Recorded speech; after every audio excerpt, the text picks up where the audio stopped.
एक दिन मेंढक और बिच्छू नदी के किनारे खेल रहे थे। खेलते खेलते बिच्छू नदी के उस पार देखने लगा। वह उसे देखकर चिंतित हो गया। मेंढक ने बिच्छू से पूछा, तुम इतने चिंतित क्यों दिख रहे हो भैया? बिच्छू ने उत्तर दिया, मैं नदी के उस पार जाना चाहता हूं, लेकिन मुझे तैरना नहीं आता। मेंढक ने हंसते हुए कहा, इसमें दुखी होने की क्या बात है? मैं तुम्हें नदी पार करा दूंगा, तुम बस मेरी पीठ पर चढ़ जाओ। बिच्छू ने मेंढक की बात मान ली और उसकी पीठ पर चढ़ गया। मेंढक ने उसे अपनी पीठ पर बैठाया और नदी की ओर बढ़ गया। मेंढक ने तैरना शुरू किया। वह धीरे धीरे नदी पार कर रहा था। बिच्छू उसकी पीठ पर बैठे हुए थे और उसकी तरफ देख रहे थे।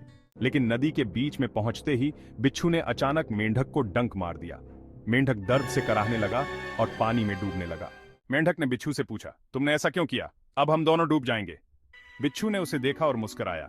बिच्छू ने कहा, मेरे दोस्त, मैंने तुम्हें डंक मारा क्योंकि यह मेरी प्रकृति है, मैं इसका कुछ नहीं कर सकता। मेंढक ने सोचा, मैंने इसकी मदद की और इसने मुझे धोखा दिया। उसने आखिरी शक्ति से तैरना शुरू किया और नदी के किनारे पहुंच गया। वह बिच्छू की ओर देखा और कहा, तुम्हारी प्रकृति तुम्हें अकेला छोड़ देगी दोस्त। और फिर वह अपनी राह में चल दिया। बिच्छू उसके जाने के बाद वहीं अकेला बैठ गया। उसने सोचा, मैंने अपनी प्रकृति के चलते अपने एकमात्र दोस्त को खो दिया है।